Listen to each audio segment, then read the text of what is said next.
মুআয ইবনে জাবাল রাদিয়াল্লাহু তাআলা আনহুকে আল্লাহ রাসূল সাল্লাল্লাহু আলাইহি ওয়াসাল্লাম তিনি ইয়ামানের গভর্নর করে পাঠিয়েছেন। তো পাঠানোর আগে he was explaining a teaching guideline to his fellow সাহাবা। ওনাকে শিখাইতেছেন তুমি যে যাবা মুআল্লিম হিসেবে, গভর্নর হিসেবে কিভাবে দাওয়াতটা দিবে আগে শোনো। তিনি মুআয ইবনে জাবালকে বললেন, ইন্নাকা তা'তি কওমান মিন আহলিল কিতাব।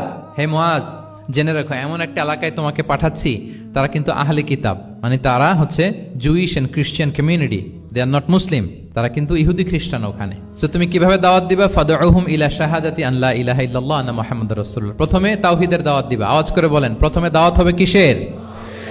তাওহীদের। ফা ইনহুম আতাউ লিযালিক, বাক্যটা খেয়াল করেন, যখন তারা এটা মেনে নিবে, এটাতে অভ্যস্ত, তারপর তুমি দাওয়াত দিবা যে আল্লাহ প্রতিদিন 5 ওয়াক্ত সালাত ফরজ করেছেন। কয় ওয়াক্ত? 5 ওয়াক্ত সালাত। আচ্ছা, ফা ইনহুম আতাউ লিযালিক, যখন তারা 5 ওয়াক্তে সালাতে অভ্যস্ত হবে, তখন বলবা যে আল্লাহ তাআলা ধনীদের উপর যাকাত ফরজ করেছেন।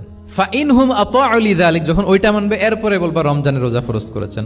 সুবহানাল্লাহ, সুবহানাল্লাহ, আল্লাহু আকবার। তাহলে ধাপে ধাপে দেখেন, এই যে টিচিং গাইডলাইন তিনি দিচ্ছেন ওনার ফেলো সাহাবাকে, ফেলো কম্প্যানিয়নকে, যে তুমি ইয়ামানে যে একবারে সব বিধান তুমি যা জানো, মনে করো না যে সবাই ওইটা মানবে। তারা জুইশ, তারা ক্রিশ্চিয়ান, একটু একটু করে তাদেরকে দাওয়াত দিতে হবে। তাহলে গ্রাজুয়ালিটি, পাঠদান পদ্ধতির একটা অন্যতম বিষয় হচ্ছে কি গ্রাজুয়ালিটি, মানে ধাপে ধাপে ধীরে ধীরে অল্প অল্প করে বোঝানো।